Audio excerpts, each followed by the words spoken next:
Okay, so hey guys, hey ATC, I'm a bit early for once. Well, thank you for being here, Dave. Early. Hello, Dave.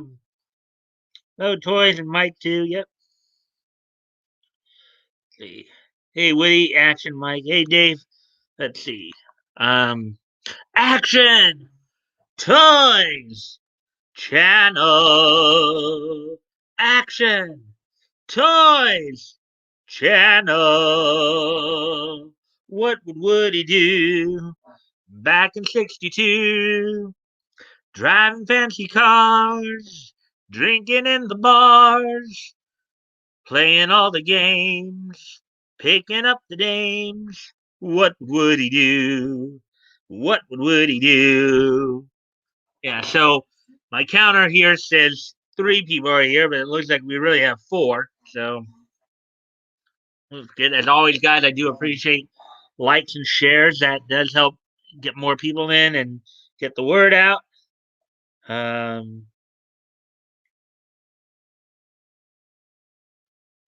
so, anyways, um, so we got looks like we got like 4 or 5 people. So maybe we'll get right to it here pretty quick then.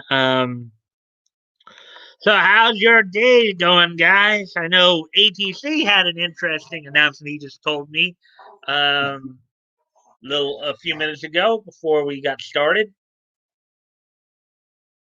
I guess he was inspired by Batgoat. Um,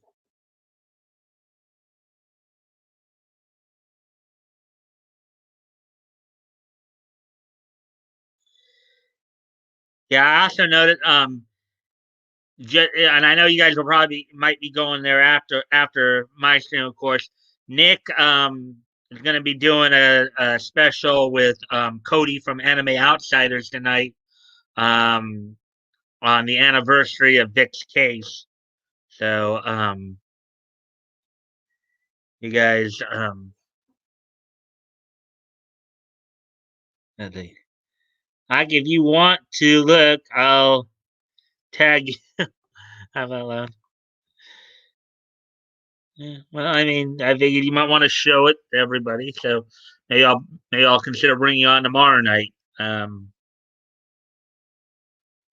So maybe you can, you and Bat Goat can kind of co-host the show tomorrow night. Um, yeah, so some other stuff going on. As I said, Nick tonight has, I guess, on his show he's going to be doing a 2-year anniversary Vic special on his case with Cody from Anime Outsiders. Um,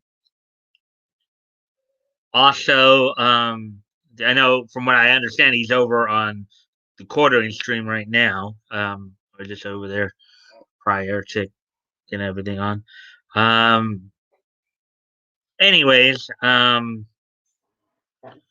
give me a sec. I gotta go off camera here for just a quick sec.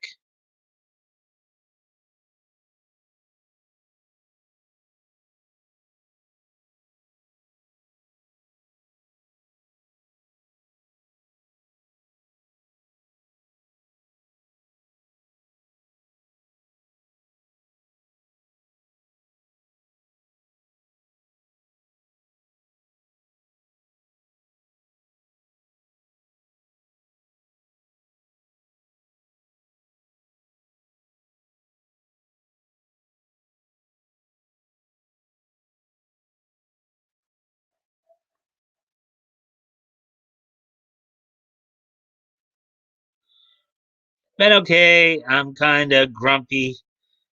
Can only eat crackers because stomach is uncooperative. Having having gastrointestinal issues, huh? That's never fun.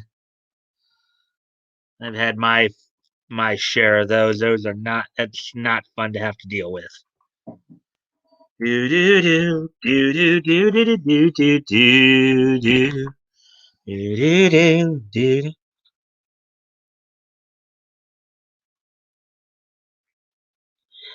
Dave, you show that stomach who's boss by downing a bottle of Jack and threatening it with two more just for good.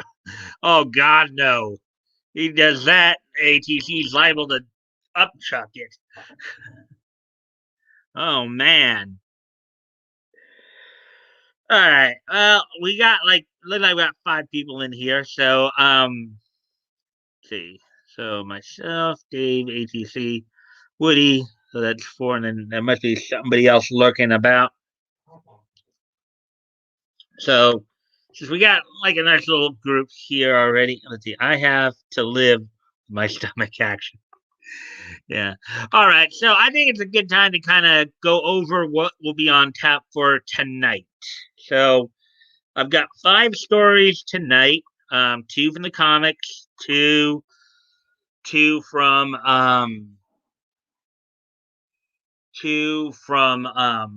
anime, and 1 from television.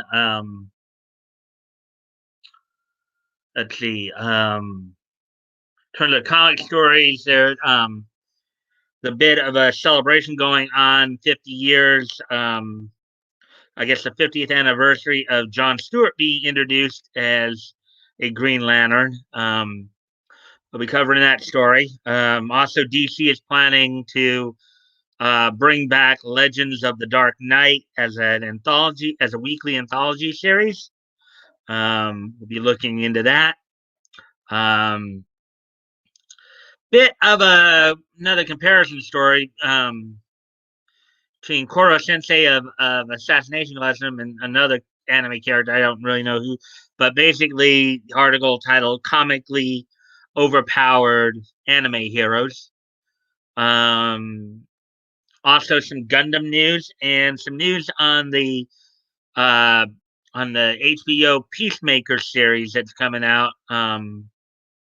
I think John Cena is starring in that. So that's all that's on tap for tonight. I do know there's a couple other major stories, but I'm just, of course, I don't cover those because those are more mainstream media stories. You know, the one that's being talked about quite a bit is Gina Carano being fired from Disney. I know that's a big story right now. And also another one that I've seen a lot that's gotten a lot of traction too is apparently a number of the ex Buffy the Vampire Slayer TV series stars have come out and accused their former, I don't know if he was a director or producer or something like that, of inappropriate behavior, Joss Whedon. So I know that story's going on too. But again, these are more mainstream stories that I don't pay as much attention to. So, but I know they're out there. So, sure, you guys might be. Rumor has it Disney might be forced to take back Gina. Public response has been overwhelming. Well, yeah, I know they were just talking about it. Nick was just talking about it on Quartering stream just now. So just a few minutes ago when I was over there. So kind of popped in for a sec to see what was going on there because I was looking at Nick's stream and somebody had mentioned in the comments that he was over on the Quartering stream. Um, so yeah, so that's all that's going on right now. Let's see. Anything else? I'll be right back. Gotta go off camera again for a real quick sec.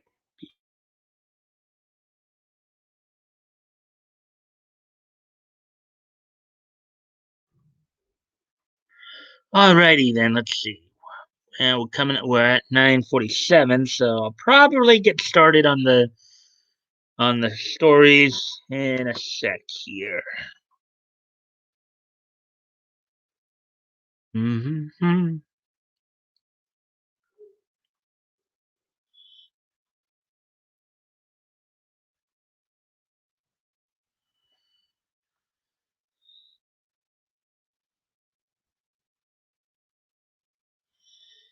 Okay, now we're just past the 10-minute mark here, so I think I'm going to go ahead and get started on this. I decided to go with just 5 stories tonight because we've been getting so caught up in a lot of conversations and stuff like that that been running a little long. Figured I'd cut back by one story.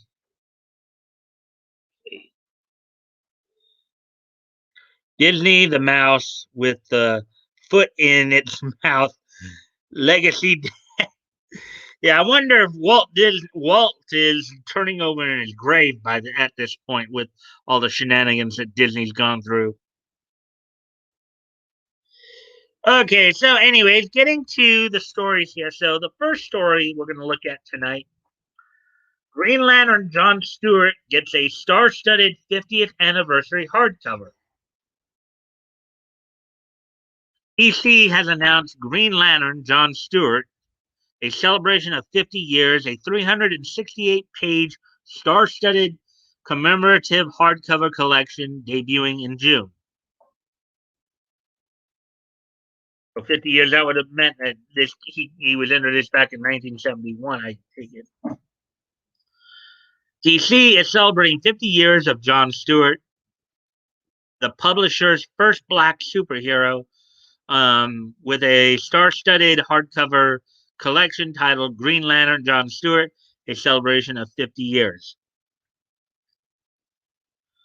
The June hardcover is a 368-page collection of John Stewart's most memorable adventures, including his first appearance in the legendary Denny O'Neil, Neil Adams Green Lantern run, to taking over from Hal Jordan as Earth's Green Lantern, to calling the shots in the latest incarnation of the Justice League.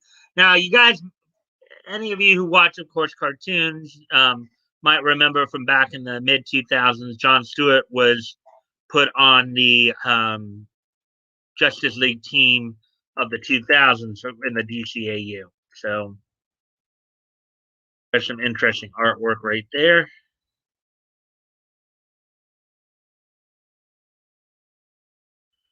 Let's see. So let's see now.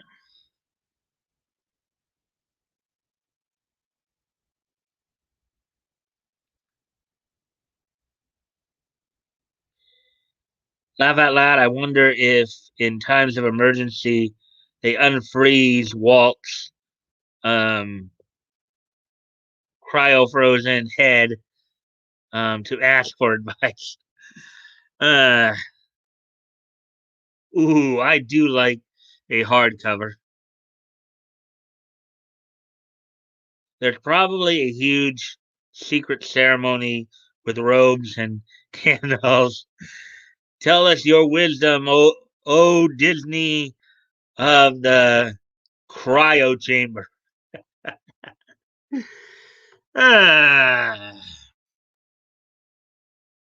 anyways, as we shall continue on here, storytellers for Green Lantern John Stewart, a celebration of 50 years, include Denny O'Neil and Neil Adams, Len Wein, Jeff Jones, Judd Winnick, Dale Eaglesham,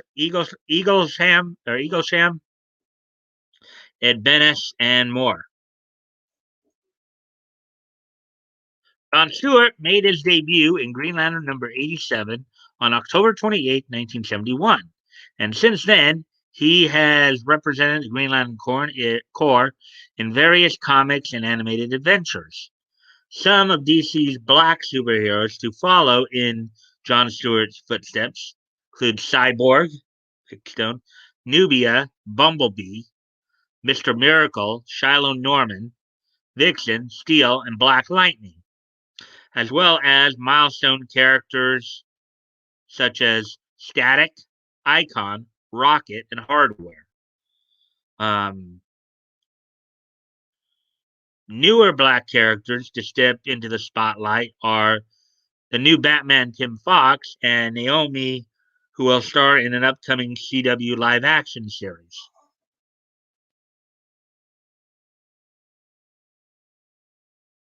The 368-page hardcover collects Green Lantern Volume 2, numbers 87, 182, and 185. Green Lantern Volume 3, number 74 and 156. Green Lantern Volume 4, number 49. Justice League Volume 4, number 40. And Justice League of America, number 110. This collection also contains brand new essays from John Stewart co creator Neil Adams, acclaimed screenwriters John Ridley and Jeff Jones, and the voice of John Stewart from the Justice League and Justice League Unlimited animated TV shows, actor Phil LaMarr. Green Lantern John Stewart, a celebration of 50 years, features a cover, Jim Lee and Scott Williams. The book retails at $39.99 and goes on sale Tuesday, June 22nd, 2021, from DC. So I guess something to look forward to. I'm sure, Dave, you might be looking forward to that since you just said you're a hardcover kind of guy. Let's see now. Let's see what's being said.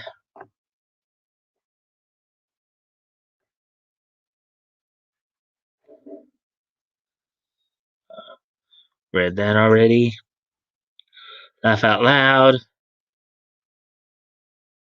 Uh, my wife said she would mix me a rum and coke. She brings me my drink. Me drinks notice. Me drinks noticed it's a full cup of rum. Me don't bat an eye and say, "Did you put any rum in this?" Her gives me the stink. I laugh out.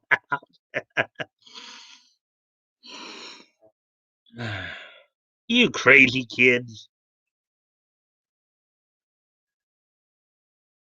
More likely, they'll unfreeze Walt's head to display it on a pike uh, for past social crimes.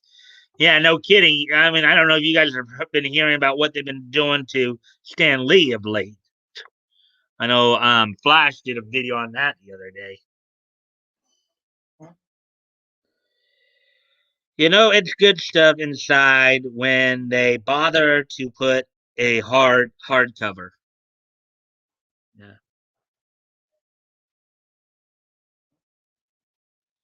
The Kingdom Come hardcover was beautiful. Okay, so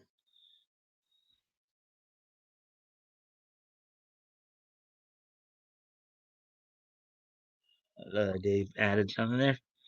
I recall that Disney worked with the FBI during the Red Scare. Hmm. Looks like we lost somebody. Down 4-3. Uh,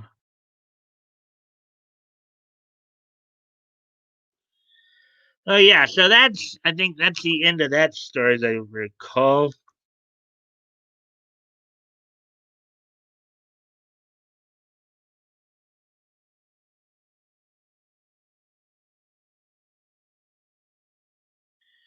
All right, so let's see. So now it looks like we can move on to the next story then. Uh,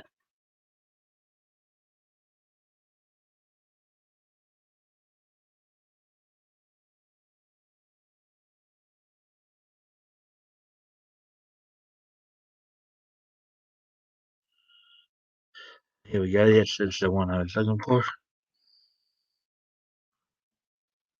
Do do do do do do do do do do do.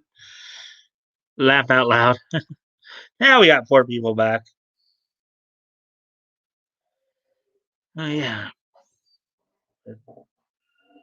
we're just under 20 minutes. It looks like.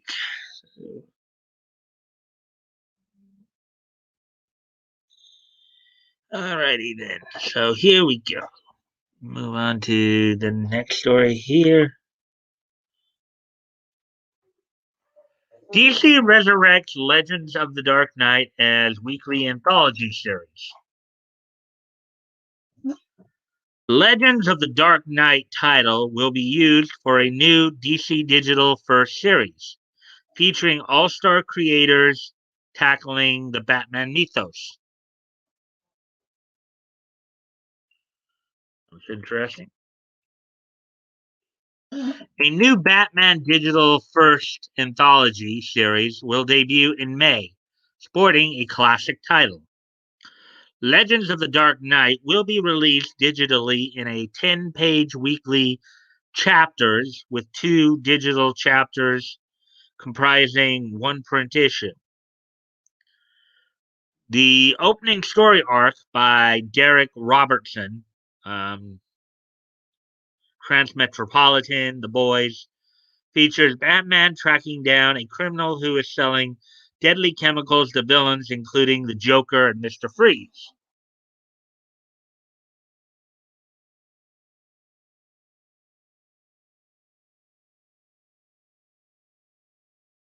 You got the you got Batman in the middle there, and you got Penguin, Riddler, and Two Face there.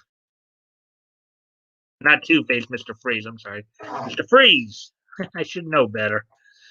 Um, there are some of the different variations of Batman over the years, even the Batman Beyond look.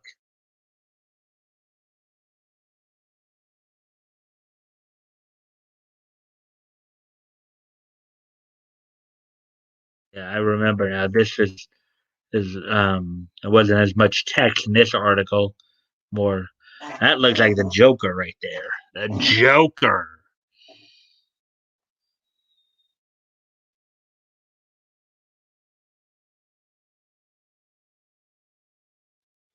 See.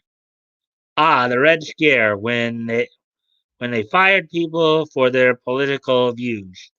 We've come a long way. Uh, Now it's like more like the other side's doing it now.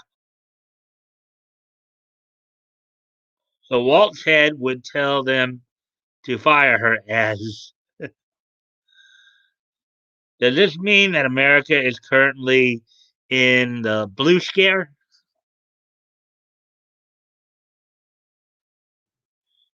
That'd be a very interesting analogy there, ATC.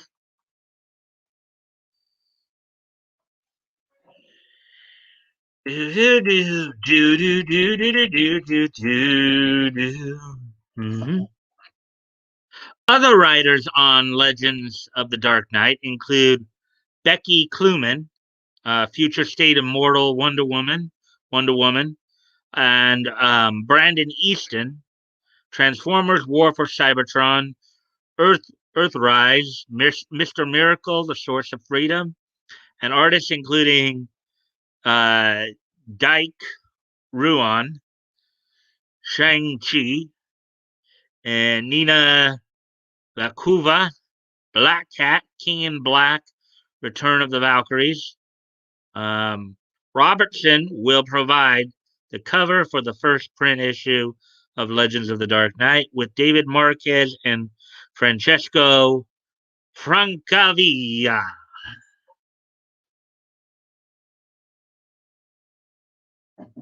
Legends of the Dark Knight is the latest anthology from DC to center around Batman. DC previously lauded or launched an all new Blackman Bat and White miniseries in late 2020 and will launch Batman Urban Legends in March, which centers around the Dark Knight's allies and enemies. Previous incarnations of Batman Legends of the Dark Knight featured untold stories of Batman adventures, with stories such as Prey and Venom delving into the history of villains such as Hugo, Strange, and Bane, respectively. Legends of the Dark Knight will launch digital chapters starting on April 2nd, 2021. The first print issue will go on sale on May 18th, 2021 from DC. Now, in comics in post-crisis canon in DC, Venom was said to be a derivative of the miracle drug that was developed by our man Rex Tyler. So that was an interesting thing I had seen a while back. That in the comics canon, in the post-crisis canon of the DCU, Venom was said to be a derivative of the miracle drug that our man would use to get his superpowers. Um, see if you guys are saying, and I'll be right back. I gotta go off camera here for just a quick sec. I'll be right back.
Sorry about that, guys. I thought that I had actually unmuted myself.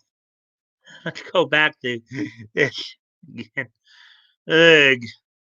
But Gina would align with Walt's views. Um, authoritarians are authoritarians. That goes late. Hope everything's all right. You were right that a modern company would pike Walt's head. Yeah. I want a Batman story where it's just Alfred telling young Bruce World War I stories.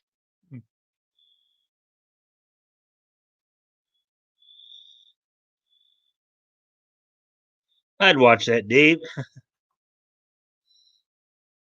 Muted. Yeah, I know I was muted. I didn't realize. I thought I'd unmuted myself there, but anyways. Do do do do do do do do do do do. Do do do do do do do do do do do do. So that's at least the last of the comic stories. So we'll move on to the anime stuff here.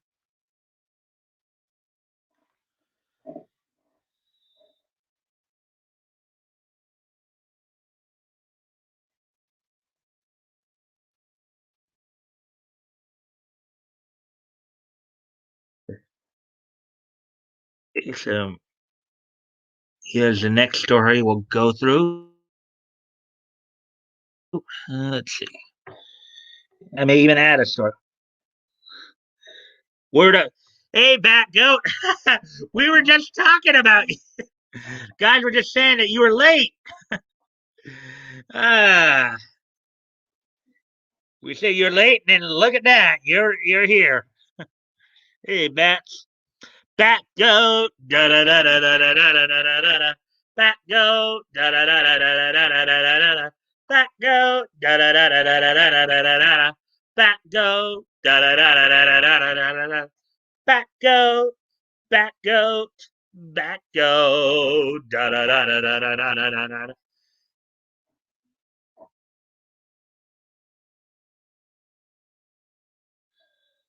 Sorry, ran to the store. Hey, that's fine. We know it's. Hey, I understand. It's like probably dinner. It's maybe on the latter side of dinner time for you. So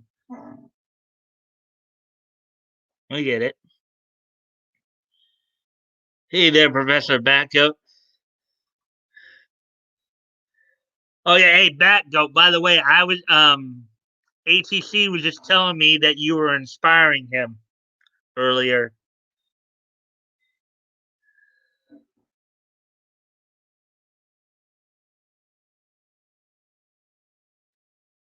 Plus, I had to watch a few minutes of the quartering. He's got a rock star pen. Yeah, I saw that too. Batgoat. I kind of caught a little bit of that prior to starting my stream. I because I had seen that Nick was on there. Flash is on there as well. That Star Wars girl. They were talking about some stuff there. So I get that. So Toys Day.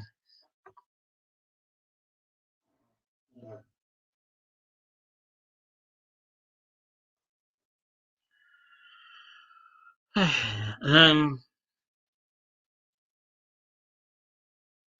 let's see now. So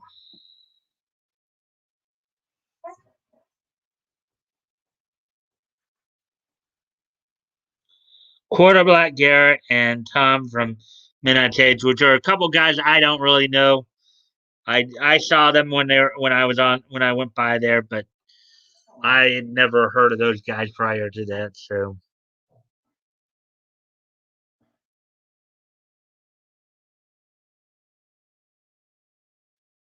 how did I inspire toys? Um, well, I'll I'll see if he'll want to tell you that one. I noticed that they left Saitama out of this fight. Probably a good idea. Mutton stash.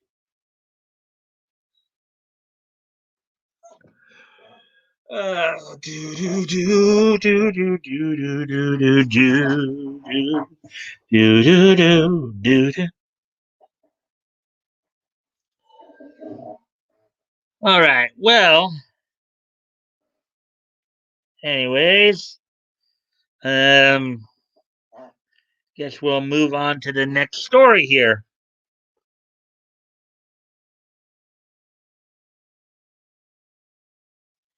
Okay, so Koro Sensei versus Lloyd. Which comically overpowered anime hero is stronger? Now, I do know a bit about Koro Sensei. He's a teacher from Assassination Classroom. Um, this Lloyd guy, I don't know really about. So, Assassination Classroom's Koro Sensei and Last Dungeon Boonies Lloyd are ridiculously strong anime characters. But which one would win in a fight? Kind of like the article we read about the Great Ape Vegeta and King Kong yesterday, huh?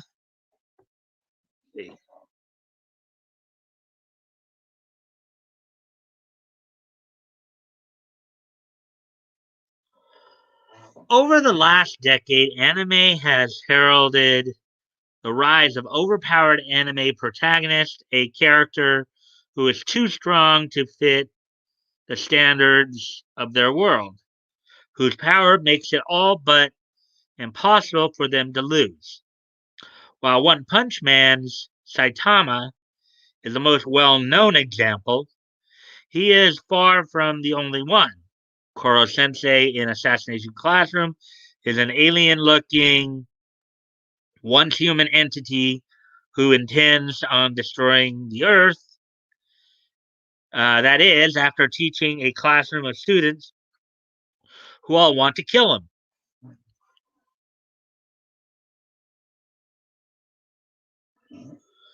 In contrast, Lloyd from the anime and light novel series, suppose a kid from the Last Dungeon boonies moved to a starter town, is an adventurer from a legendary village full of the strongest people in the universe, who come to a town filled with ordinary people.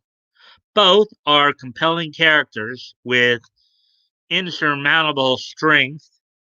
However, which one is truly stronger?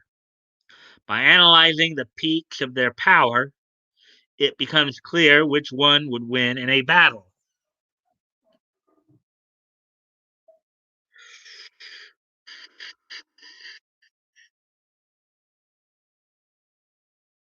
See if I'm saying anything yet. No, nothing new there yet. We got 5 people watching. Yay, 5 people.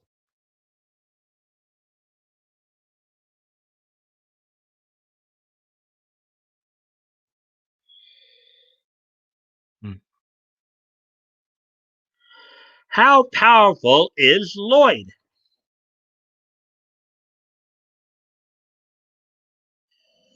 Even given Lloyd's demonstration of power thus far, it's hard to determine just how absurdly strong he is and how high his limits go. He can run across a continent in 6 days, though his grandfather can cross it in two. Anything short of a demon lord is a mild inconvenience to Lloyd. Even with his ultimate strength masked with uncertainty, we know he can throw several ton monsters through the air like they're feathers. That's pretty strong. Um, Furthermore, Lloyd has knowledge of several runes that enhance his abilities even further. One such rune that he uses on a handkerchief um, can deactivate the cursed belt Princess Selen's cursed belt that had bound her face for years. His understanding of runes is so advanced that even so-called magic experts in the village he travels to confuse the ancient runes for scribbles rather than artifacts.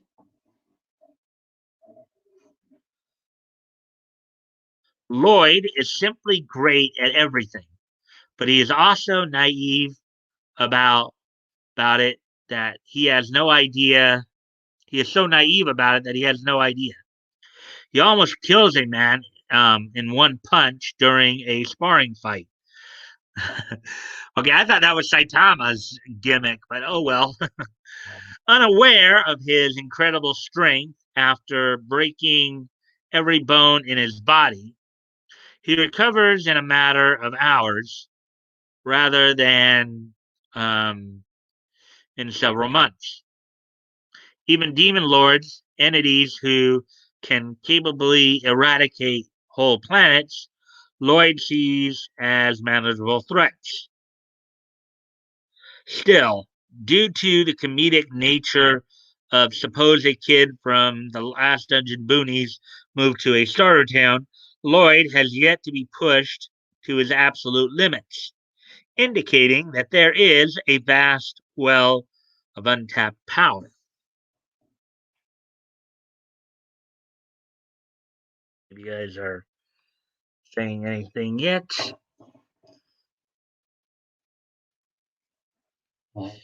No, you guys are still. I guess you guys are still just sitting there. I guess Dave just did say something, but it hasn't. One punch. We're up to 6 people now. Yay, 6 people. Okay, so yeah, we're up to the 40-minute mark here. So So here we go. We'll move on to the next part of the article here. How powerful is Koro Sensei? Due to Assassination Classroom being a completed shonen manga, the limits of Koro Sensei's power have been explored. Koro Sensei was once a human, but was subjected to a series of grotesque antimatter experimentations until he was transmitted into a tentacled, alien looking creature. Um, this results in him being a monstrous entity capable of incredible power. He has several abilities that emerge throughout the series. Um, some of them being quite unusual and impractical in his battle against Lloyd. Due to Koro Sensei's unique physiology, almost all weapons are ineffective against him. Yeah, considering that he's basically like a giant squid, and his and his um and his skin is quite malleable. Okay, there's only a particular substance that can really hurt him. Um,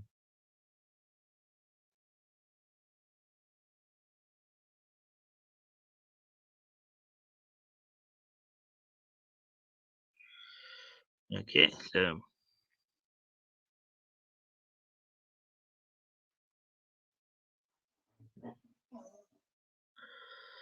let's see now. Save for anti-sensei weapons created from a specialized material to be effective against Koro Sensei, all traditional items are useless. Um, Koro Sensei can regenerate from nearly any injury and sense anything around him, reacting with super speed in response. Yeah, super speed, malleable limbs, um, of a kind of a form of extrasensory perception. Also, an incredible amount of intelligence, being a teacher and all that, and quite knowledgeable too. I've been watching, of course, Assassination Classroom since it's been on Toonami, the English dub of it. It's been kind of interesting to watch um, his interaction with his students and how and how they're like continuing and learning on how to get to him. So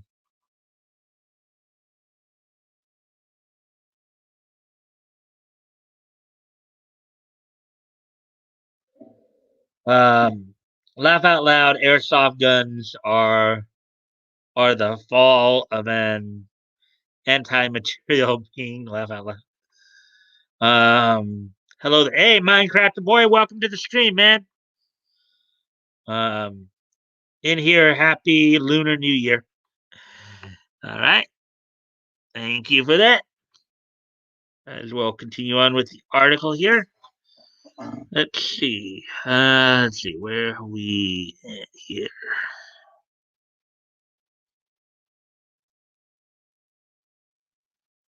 Oh, plus he can generate powerful laser blasts that can eradicate whatever they touch. Not to mention, he can liquefy and reassemble himself.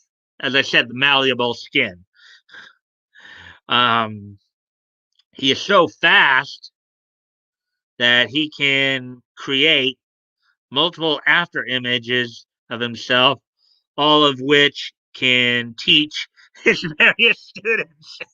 Yeah, that is a very eh, not that I'm trying to do too many spoilers here or anything like that, but if you guys ever have a chance to watch Assassination Classroom, it's a pretty fun anime to watch. One of his most significant abilities is his absolute defense form. He compresses into a singular point, creating an impenetrable defense that nothing, save for maybe the spear of heaven, satellite laser, can break.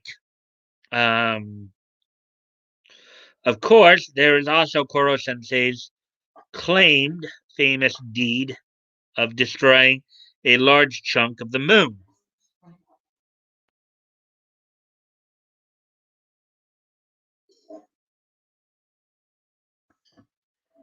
Okay, I'll be right back. Just gotta go off camera for just a quick sec. I'll be right back.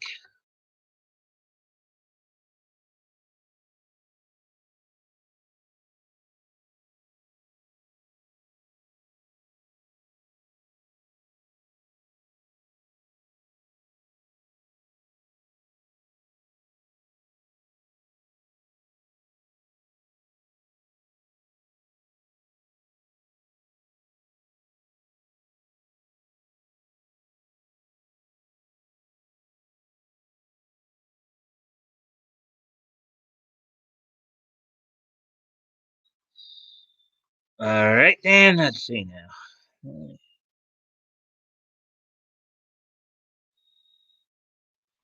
That goat saying, hey, Minecrafter.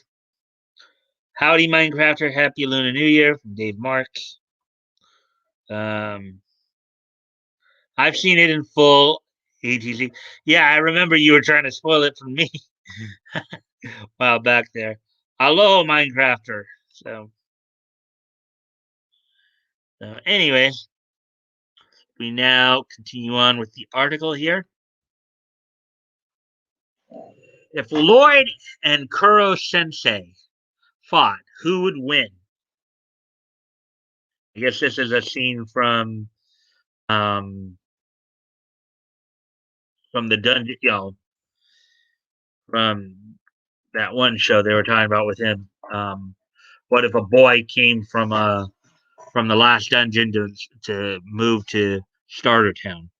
Um, Determining who would emerge on top in a fight between Koro Sensei and Lloyd is reasonably tricky.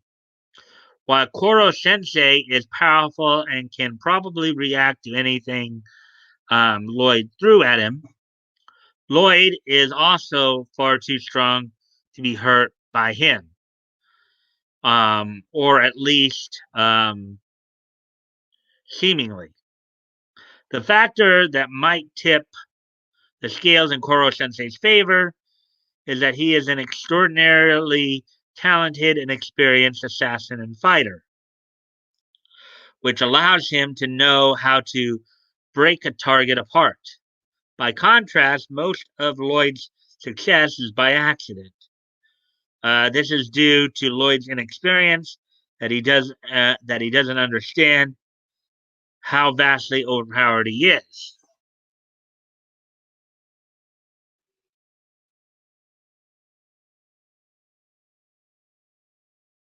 However, while Koro Sensei's experience gives the advantage of fighting and killing abilities, Lloyd might have an edge with his vast knowledge of runes.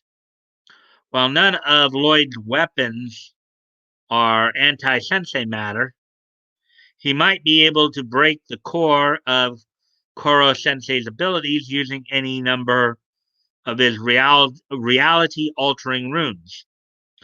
If Lloyd could negate Koro Sensei's antimatter, that may leave him in his human form.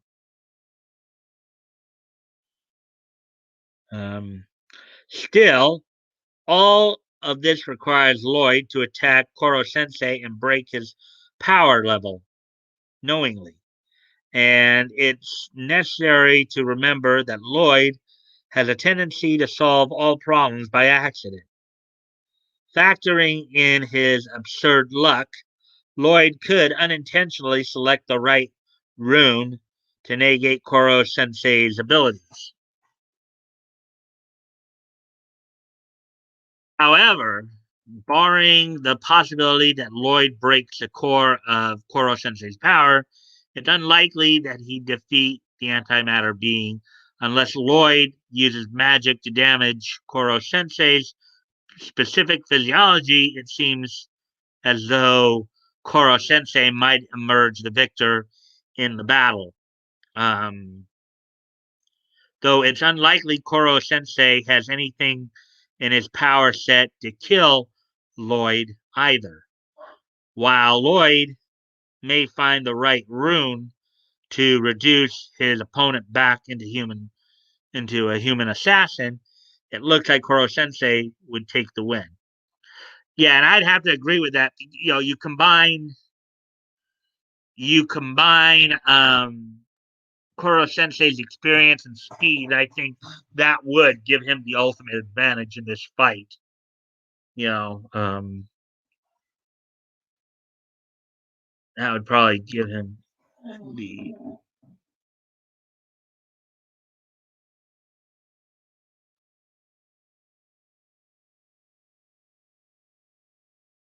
right. Yep.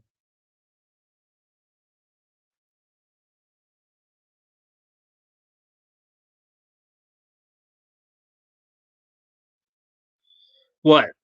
Wait, what's this anime called? The one with Lloyd. Okay, Koro Sensei's from Assassination Classroom, as you know. Um, Let me see. Lloyd is from. Let's see if I can find it. Up here.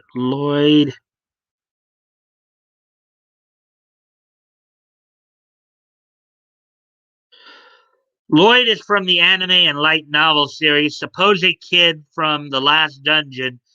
Boonies moved to a starter town. Now, one of the things I've been starting to notice a little bit, I guess, over the last, I don't know, 2 or 3 years, I guess, there now seem to be some of these animes that are coming out that are like these full on long sentences. They're not just like little 2 or 3 word titles. There's like this one, you know, suppose a kid from the last dungeon boonies moved to a starter town. There's um, another one that caught my eye a bit. That I've seen quite a bit of something about how to pick up girls in a dungeon, or is it right to pick up girls in a dungeon? And there's another one too. It's kind of like they got those like full on like sentence like um, titles.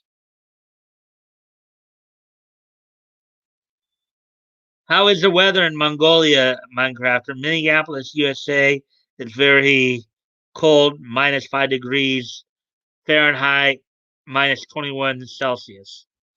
So let's see, -5 degrees Fahrenheit. So let's see. So how would that be? Okay. So to basically get to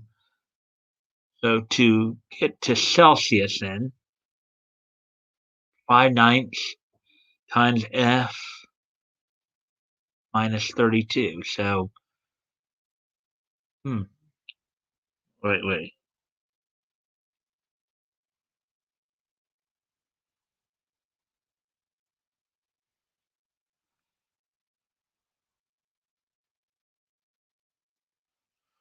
Think that's how it goes, or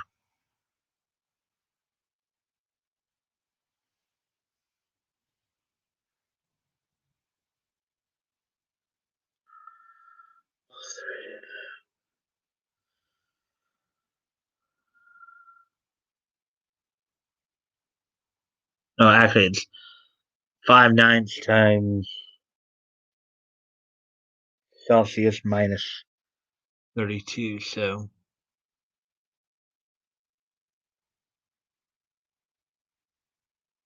something like that. But anyways,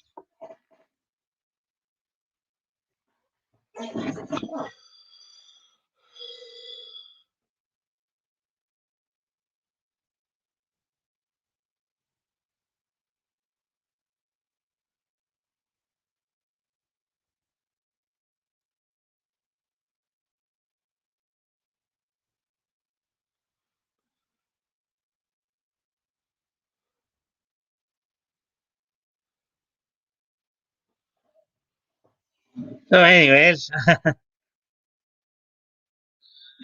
let's see now.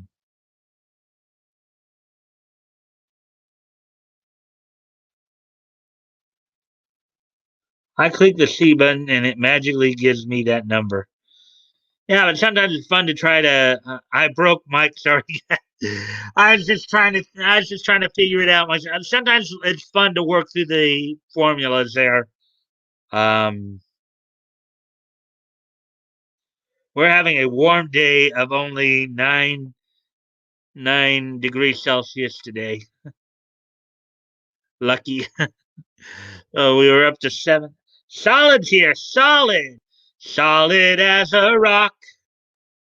That's why we know you.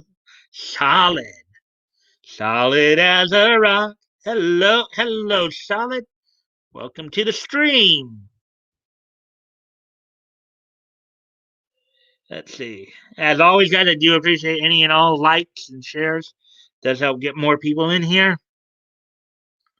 So let's see. So yeah, we've already gone through that story. So let's get ready to move on to the next story then,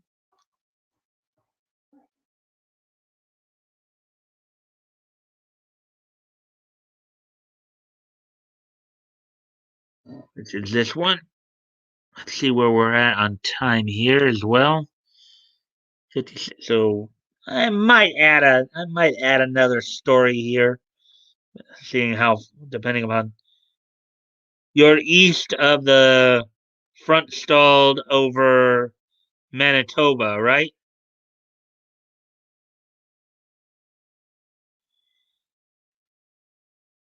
A solid Redfield. So, anyways, here's the next story we'll cover here. The 5 best low commitment Gundam series for the mobile suit curious. Want to watch Gundam without needing 40 years worth of background to understand it? Here are 5 best gateway shows for the mobile suit curious.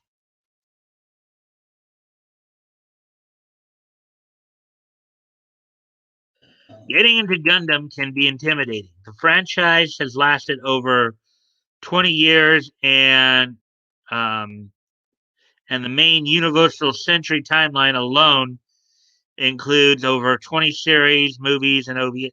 Oh, it's been longer than 20 years. Okay. The first Gundam series actually came out back in 1979, so it's more like 40 years. However, not every Gundam anime requires an encyclopedic background to enjoy. Many are standalone stories with their own self-contained continuities, and even the Universal Century has some unique and accessible standouts. The following 5 Gundams are perfect for introducing new fans to the world of mobile suits. Mm, okay, Mobile Suit Gundam 0080, War in the Pocket. This, I think, came out in, I think it was like the early 80s. Okay, and actually, no, more like late 80s. Okay. This 6 episode OVA released for the saga's 10th anniversary in 1989 is the sole Universal Century entry on this list. Mobile Suit Gundam 0080 War in the Pocket is a perfect title side story for fans who want the core Gundam experience without watching 4 different shows taking place during the 1 year war. Um, Gundam 0080 War in the Pocket focuses on a prototype Gundam sent to Side 6, a space colony neutral to the Xeon Earth Federation conflict. Unless a Xeon operative group can destroy the Gundam, the whole colony will be eradicated in a nuclear assault.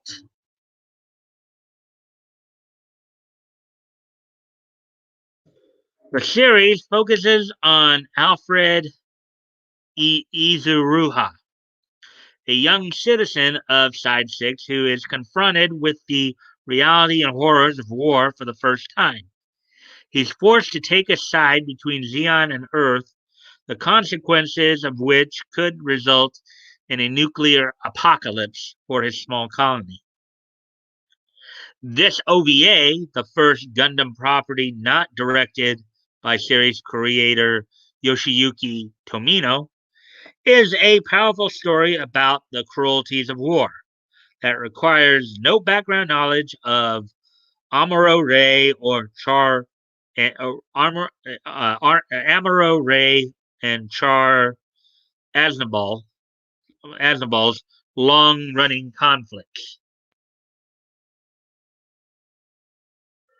Mobile Fighter G Gundam. Now, War in the Pocket, of course, was dubbed in LA. I think it was Genion was the company.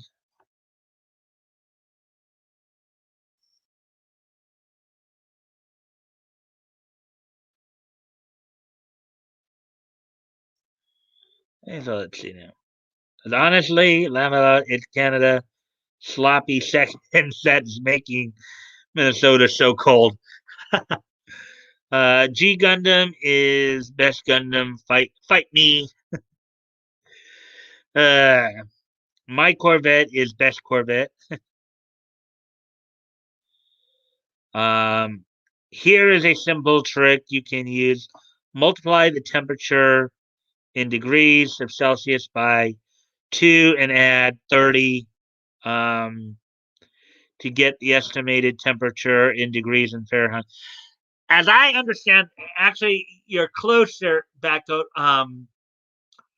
As I understand it, is to get Fahrenheit, you take the Celsius number, multiply it by 1.8, and then add 32. And then I think to get the Celsius from the Fahrenheit, you take the Fahrenheit number, subtract 32, and then multiply it by 5/9. That's how I understand it. So,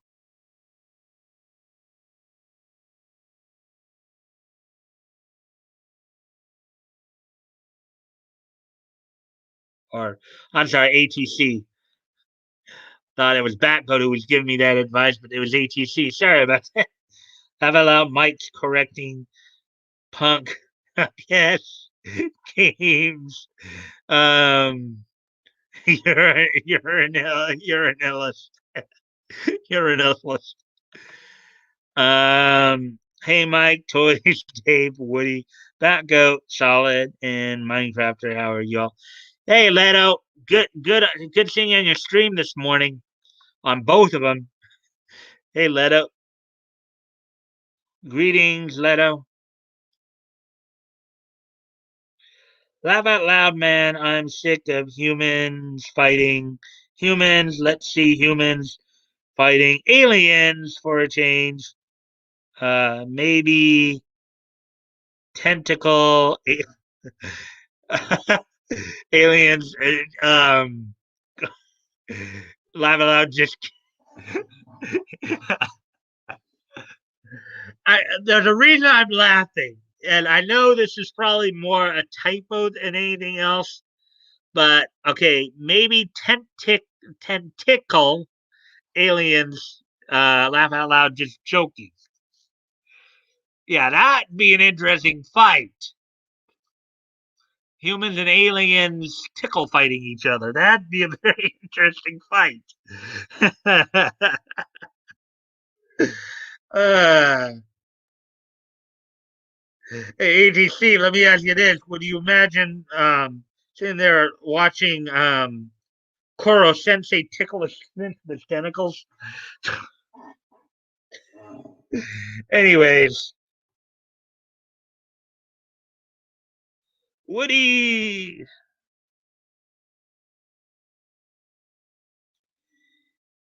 Hey, Leto and Janet. That one just jumped on me, didn't it?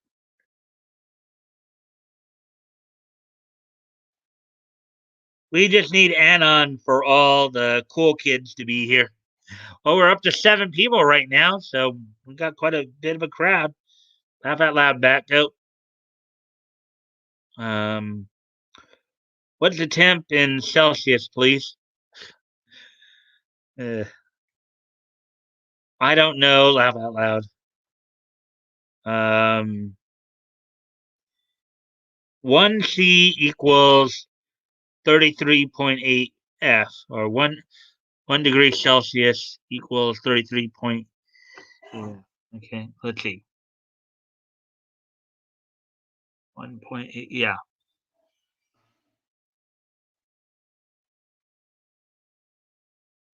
it's just cold and wet. I will fight you. A Gundam Super Robot. BS was BS.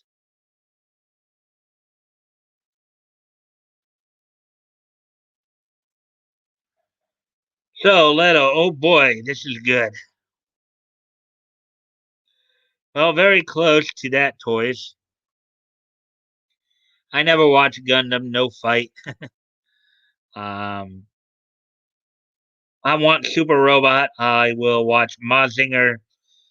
I tune into Gundam for politics and engineering. I'll be right back. I gotta go off camera here again, guys. I'll be right.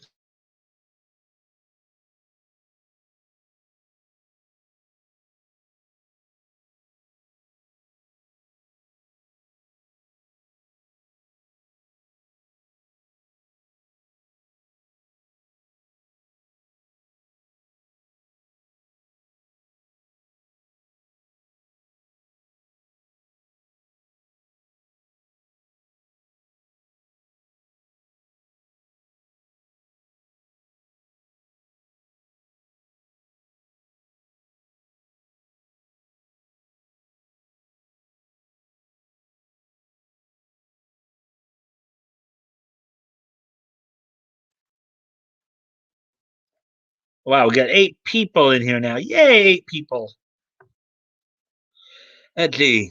All right, warmed enough. I'm driving now. I'll be listening though. Okay. Have a good one, Leto. Laugh out loud.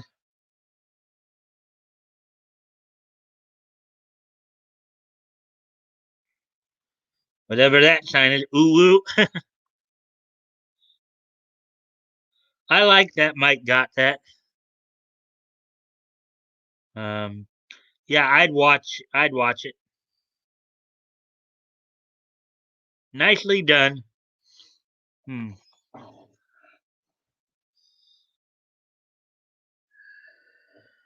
Okay, I think I know what you're talking about now.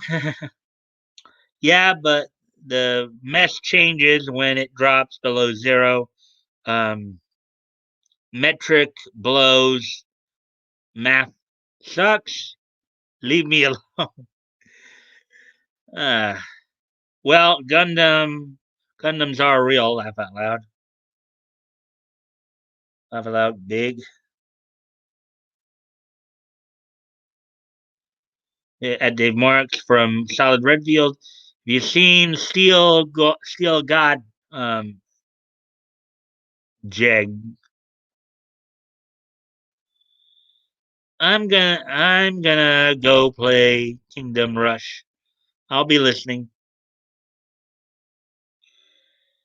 They are now glorious Japanese engineers. That's all. I don't think so. Anyways, I'll be right back again, guys. Sorry, gotta go off camera one more time here.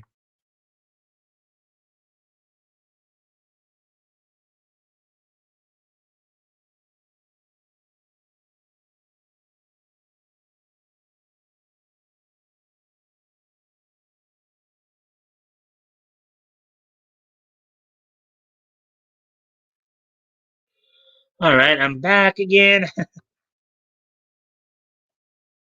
Oh wait, I think I've heard of Steel God Jeg. Let's see. It's a ludicrously sized Mazinger style robot with a cape. Hmm. Excuse me one more time, guys. Sorry. Eh,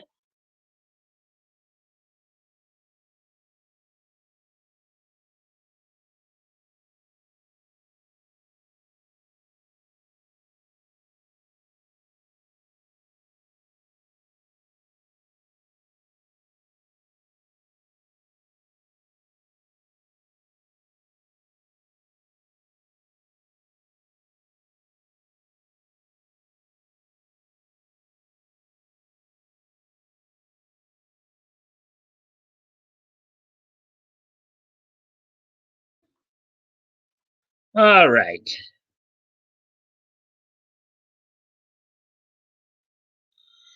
Yes. From Okay. So as we continue on here, then with the article, Mobile Fighter G Gundam.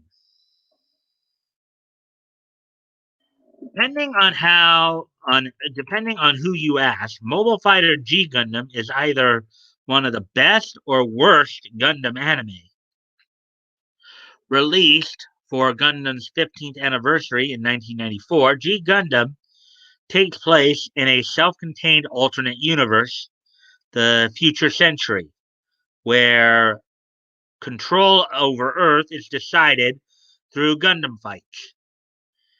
Domon Kashu um, represents Neo Japan, but he has an ulterior motive to partaking in the Gundam fight. He's looking for his brother Kyoji and the Devil Gundam he stole from their father.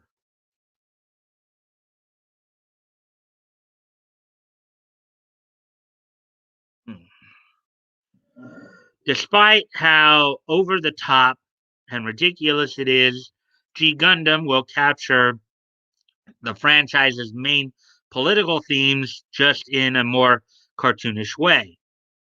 Um, the Gundam designs are absurd, playing off stereotypes of their respective countries. Gundam Versailles is a cartoonish representation of French nobility. Tequila Gundam walks around with a sombrero. Neither Gundam is a walking windmill. Another Gundam is a walking windmill. Um, for those primarily interested in Action G Gundam, contains some of the hot-blooded Gundam fights ever. And of course, Mobile Fighter G Gundam was the people who did the English voices for that were the Calgary crew, basically the Blue Water Studios crew. I know Mark Gaida actually was the one who did the English voice for Domon Cashew, and then I think let's see, Carol Ann Day did the voice of Allensby in that one. So anyway, so Mobile Suit Gundam Wing. This one was done in English by the Ocean Studios crew in Vancouver, and the main characters are all voiced by Ted Cole, Brad Swale, the late Kirby Morrow, Scott McNeil, and Mark Hildreth. Um, Gundam Wing was the first Gundam anime to air on Cartoon Network's Toonami block, making it the major gateway series for a generation of American fans. Set in the After Colony timeline, it centers on a group of five Gundam pilots warring against Oz, the military branch of the Romefeller Foundation that's fighting the Earth Sphere Alliance. These pilots are all child soldiers bred for war. And isn't that how a lot of mecha series seem to you? It's all you notice with a lot of mechas, a lot of mechas, always seem to have like, well, they call them children. They're more like they're technically adolescents, you know, but they're basically young.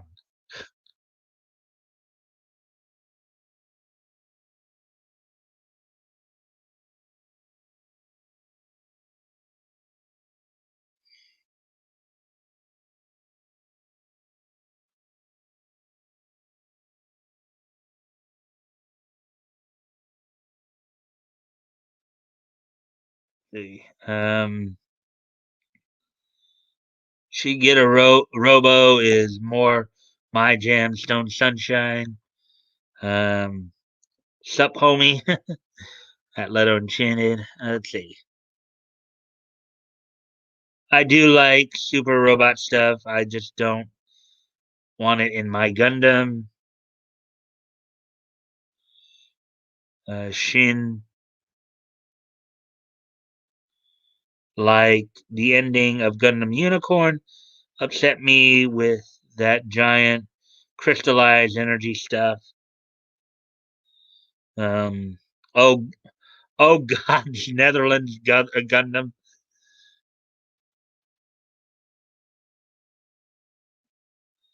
Let's see, laugh out loud. Wing was my childhood introduction to Gundam, which they were saying here is that that was the case for a lot of people there after Colony 195. So we continue on, and maybe I may not be able to add one after all. We are kind of a lot more commentary here between everybody. So probably we'll just let's see. Let's see now. Okay, yeah. Gundam Wing isn't the best Gundam series. Its depiction of war isn't nearly as nuanced as the Universal Century shows. So it's not as beloved by hardcore Gundam fans to recommend. However, it serves as an effective distillation and introduction of the franchise's main themes for those new to Gundam. If you liked Gundam Wing and its movie follow up Endless Waltz and want to go deeper, you can dig into Universal Century. Ernie Gundam. I'm not sure if this one was actually dubbed or not. I don't think it was. Um, Turning Gundam focuses on a separate society of people who live on the moon. After dispatching a set of teams to Earth to determine if the technologically superior moon race people who live on the moon can survive in Earth's environment, the moon race launches a surprise attack on Earth. The only hope Earth has is one of the moon race travelers, Loran, um, who has uncovered a hidden moon Gundam on Earth. Being one of the few who can use it, he places himself in the middle of a war of colonization. The franchise's 20th anniversary entry, Turn a Gundam, was intended as an amalgamation of every Gundam series so far. It hints that all prior alternate continuity Gundam series actually share and share one complicated timeline. While older fans will appreciate this fan service, new viewers don't need to worry about it because Turn a Gundam's main plot both stands on its own and is a high point in the Gundam franchise. So it's almost like they're saying that Turn a Gundam is and isn't a Gundam series. It almost sounds like ah.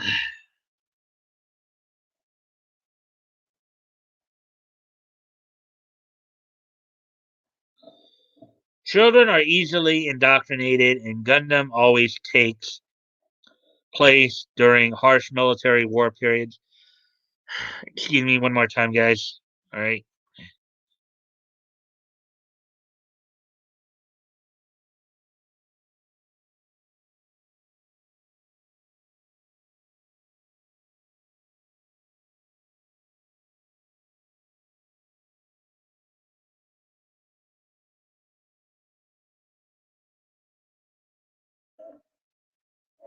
Anyways, the plot always has the heroes being the kids either doing what they have to or being used by government, gov. You know. Uh-huh. government.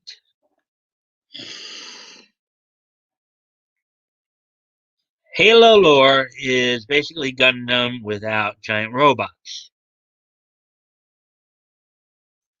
Well, without as many giant robots. We have 8 people in here. That's great. Always, guys, I do appreciate the likes and shares. If you can get the word out, help get the word out, then we appreciate it. Okay, so moving on to the next part of the article here. Mobile Suit Gundam 00.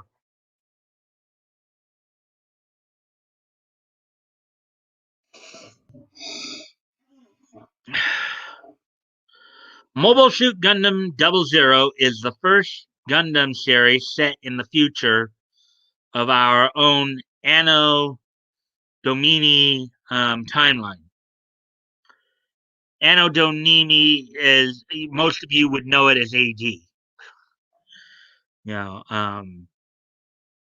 the story centers on an Earth divided into multiple political factions, all in conflict with one another. A new organization known as Celestial Being has emerged with the goal to stop all wars, regardless of why everyone is fighting.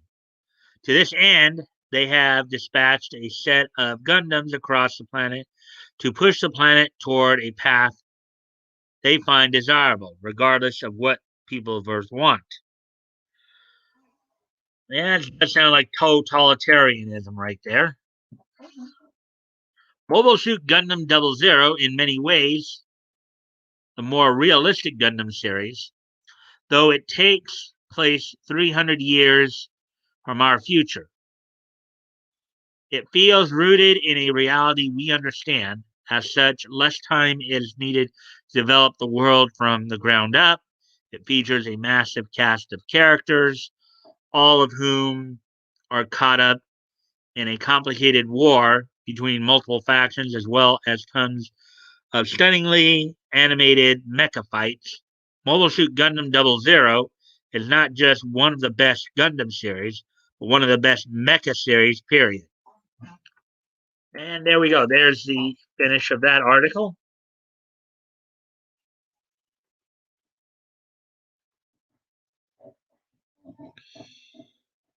Common error, wink.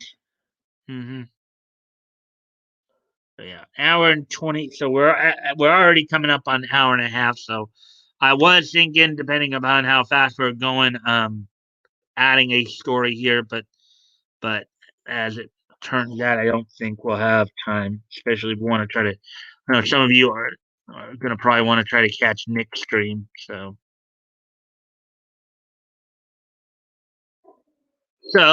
we have one more story to hit, one more main story, and then we'll be getting ready to.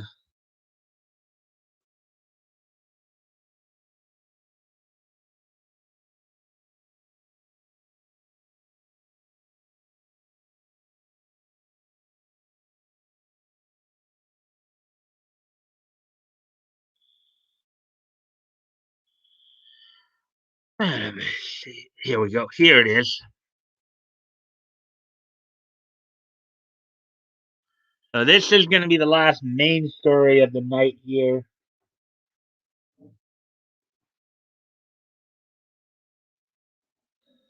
The Getter Robo is a better franchise.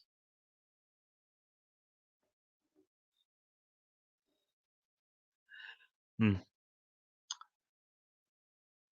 Peacemaker, HBO head reveals John Cena's DC series release window. Now, just as a bit of a reminder, guys, Peacemaker is a DC character that they picked up from Charlton. Peacemaker was originally a Charlton Comics character back in the '60s, and when Charlton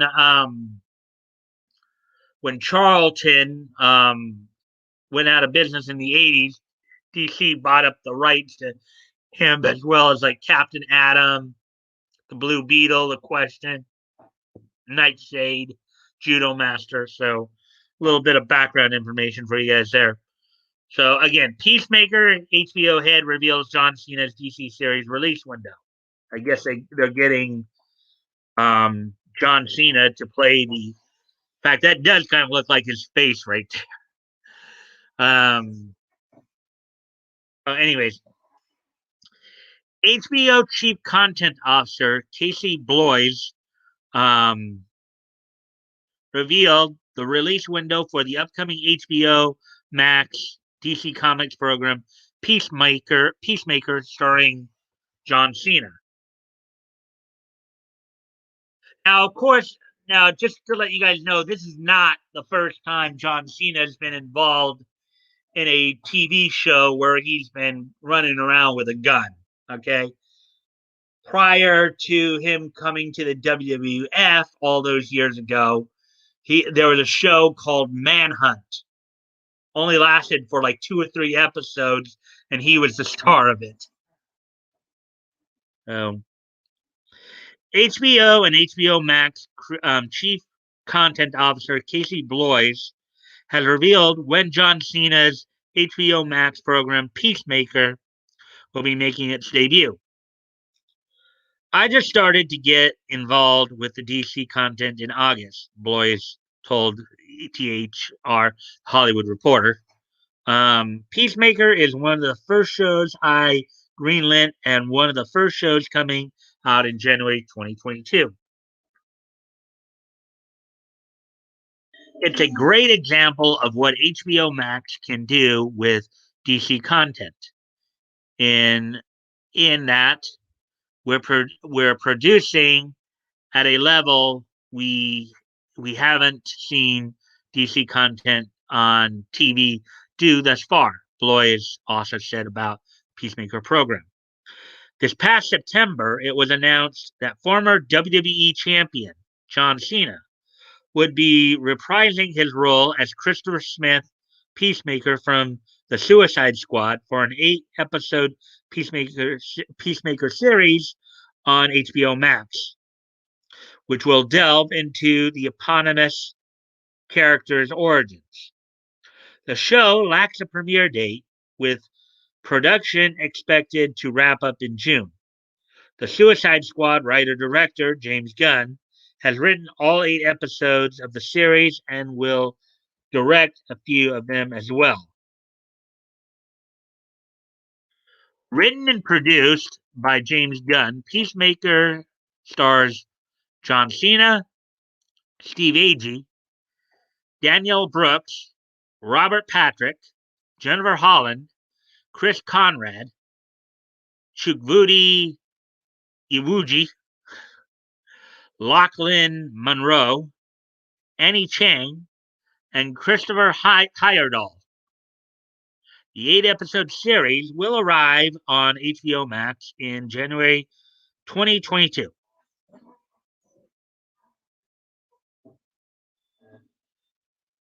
Okay, so that's it for the main stories there. Let's see what you guys are saying.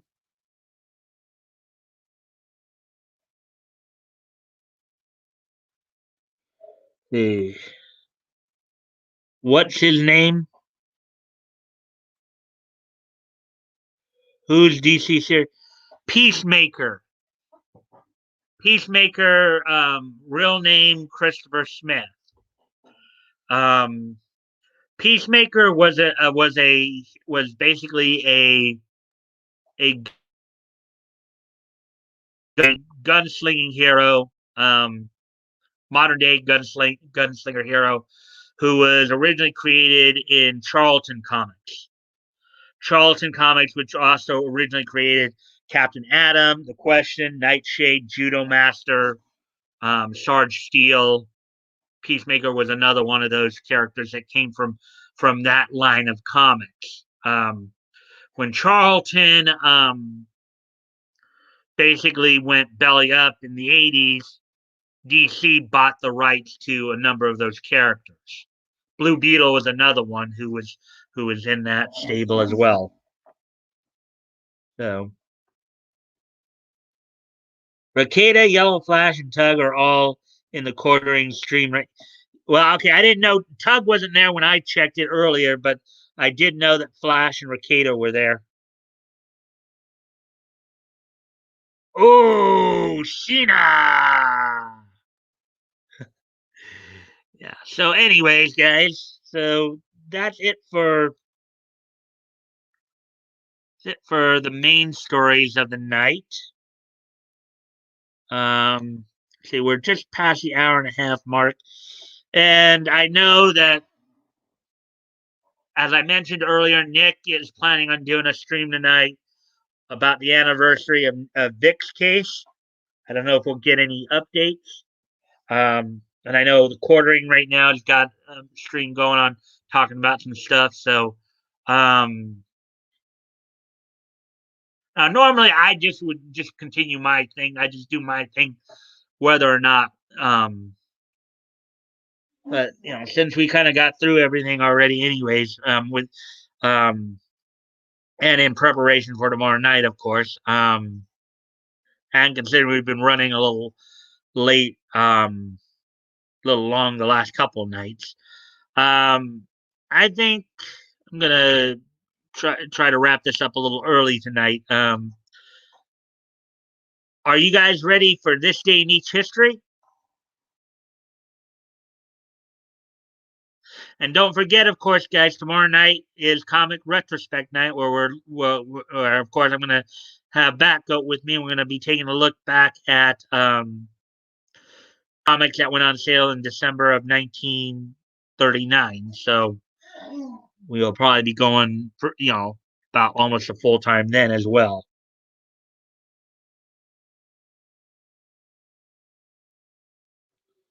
So are you guys ready for this day in each history?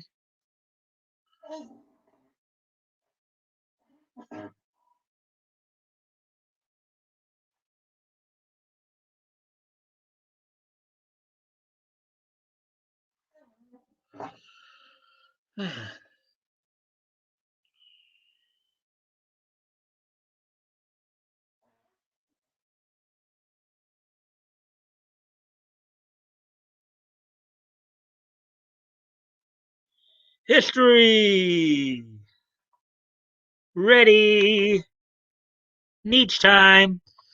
Okay, so let me just do a quick little review here. 92, 6, um, 2001, and 91. Okay.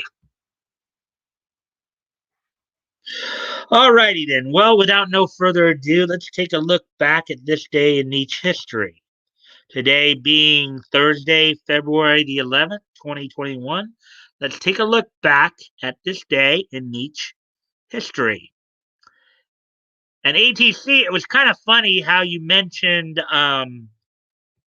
get a robo, because that's actually the first thing we're going to look at tonight on this segment. On this date back in 1991, which was 30 years ago today, um, the anime Get a Robo Go premiered on this date back in 1991 on Toei Animation.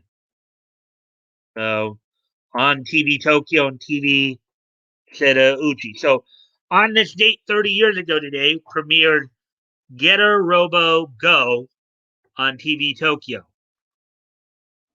So there you go for that one. Okay. Let's see. So moving on to the next piece of niche history here.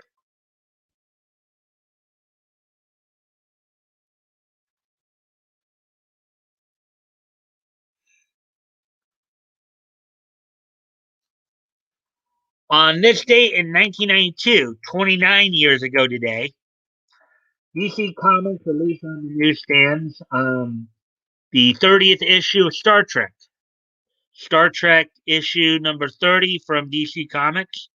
When on sale, it was 32 pages for $1.75, edited by Robert Greensberger, Written by, okay, the story was Veritas. This is, of course, the comic book based on the original series. As you guys can see the cover there, it looks like there's Uhura and Sulu right there. Um, Written by Howard Weinstein, penciled by Gordon Purcell. They did the inking. Robert F. Pinaha did the lettering. Coloring done by Tom J. McCraw. Now, as I've mentioned before, guys, this is one of the examples in which sometimes comic book companies would take already licensed property and make a comic book out of it. Obviously with permission, I'd imagine. But this is a bit of a common practice. You've seen a number of comic books that that were based on like the television shows or movies or what have you. Let's see. We love giant robots. Um, the old lobster bib uniforms, atrocious. Okay. Oh yeah. So, anyways, so that's it for that then. Excuse me one more time. I'm gonna go off camera here.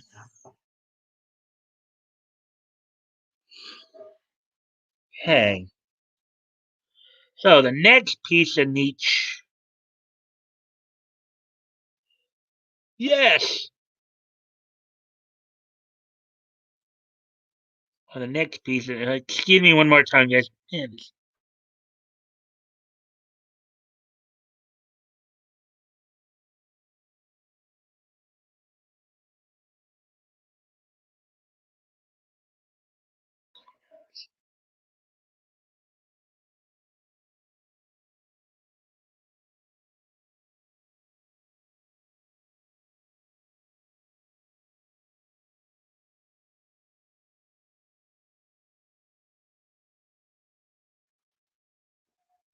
Okay. Anyways, Leto, you guys sell glass.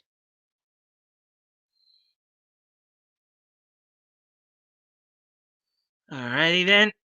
So on to the next piece of niche news here. Okay, so on this date in 2001, which was 20 years ago today, um,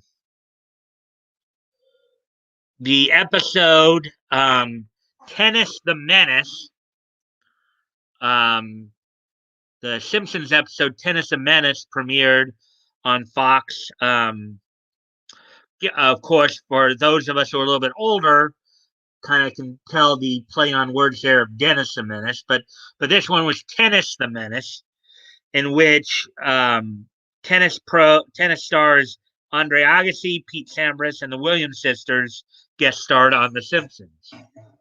On this date, 20 years ago today, the Simpsons episode Tennis the Menace premiered, guest starring tennis stars Andre Agassi, Pete Sampras, and the Williams sisters.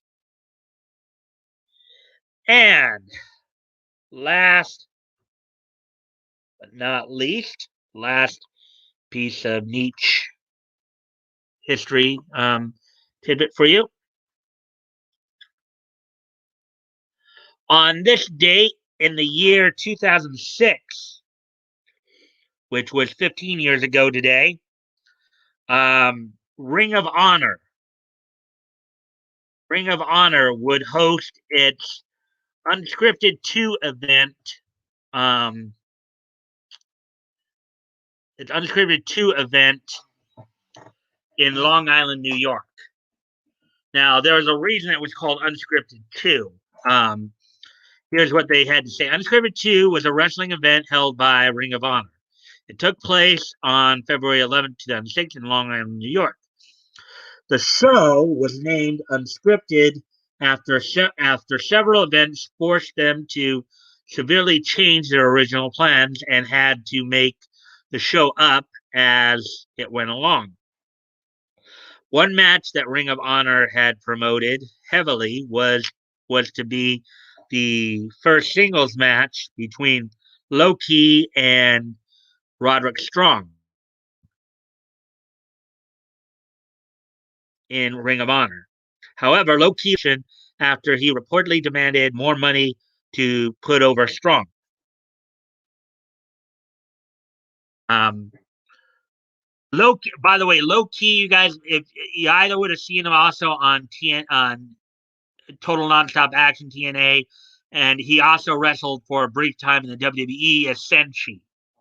So you guys might know that as well. The day before the event, a severe blizzard hit the Northeast. As a result, Total Nonstop Action Wrestling ordered all their wrestlers to pull out of the event and fly down to Orlando, Florida, so they would not miss TNA's pay per view the following day, leaving Ring of Honor without most of their top stars. And I'll read that next sentence in a moment. I gotta go off camera again. Sorry, guys. Go off camera here again. One more.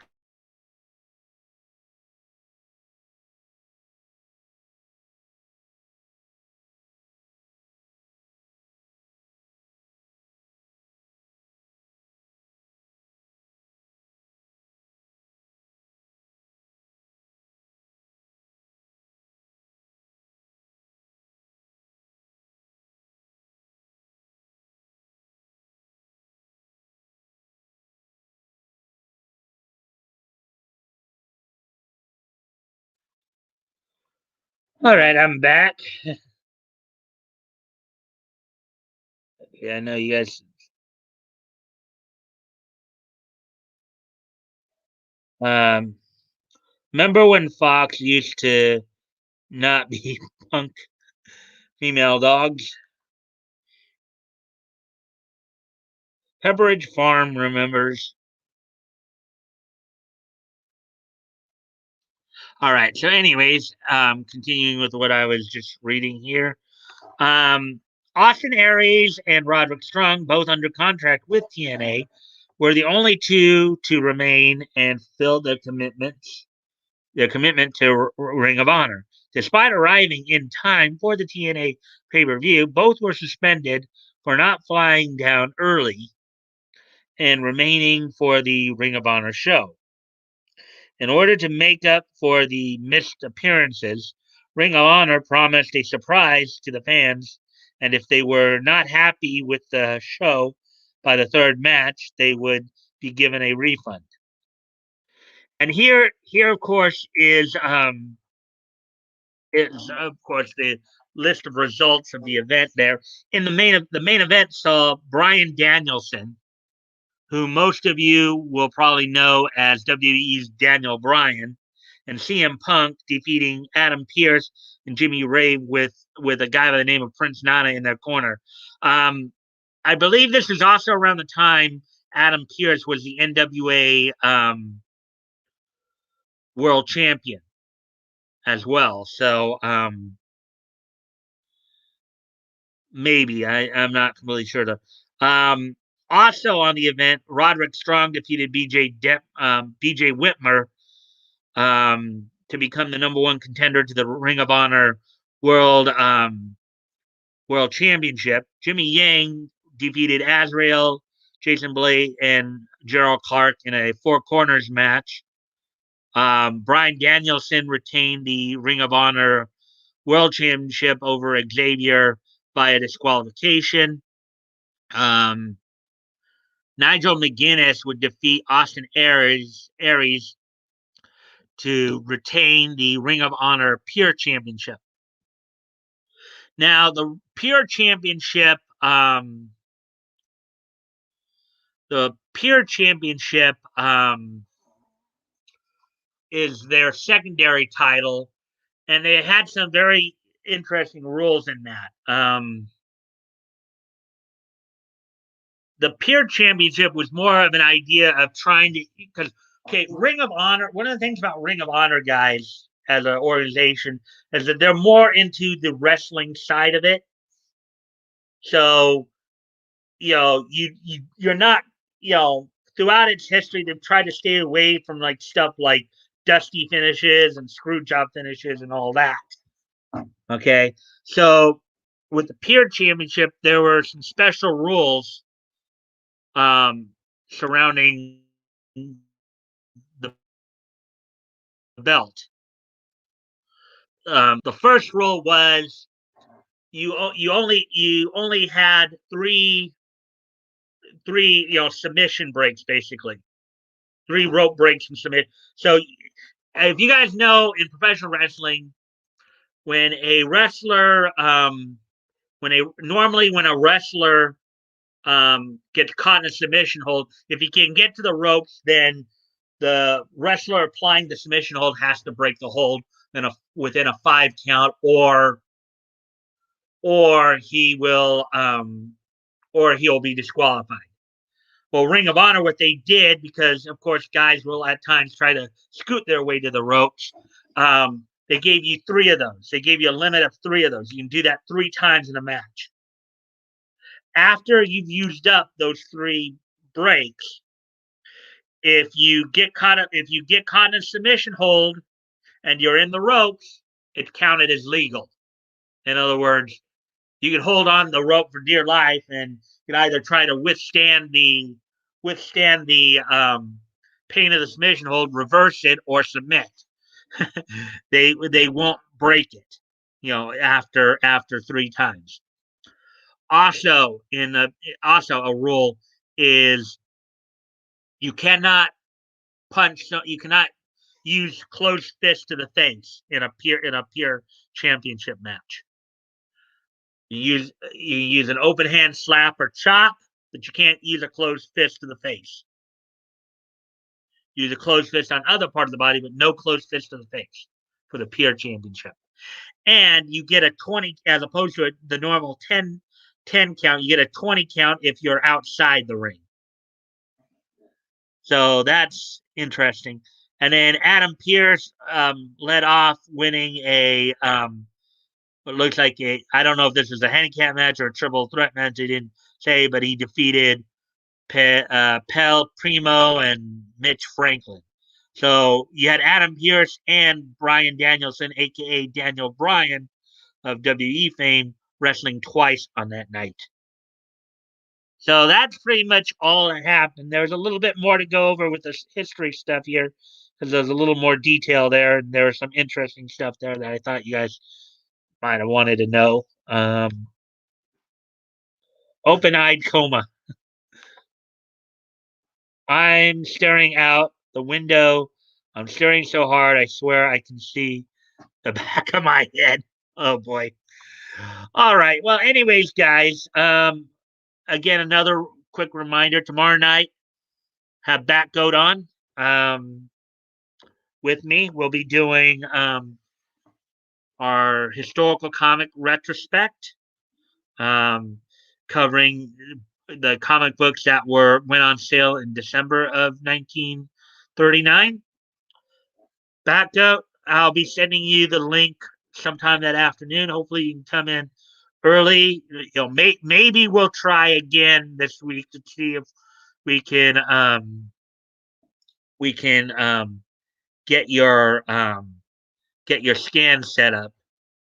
If you want to still try to show us your picture or the scan of you in Tug's comic there. Peace. I'll see you tomorrow night. All right, guys. Thank you again for coming to the show. I will catch y'all later. Night. Bye.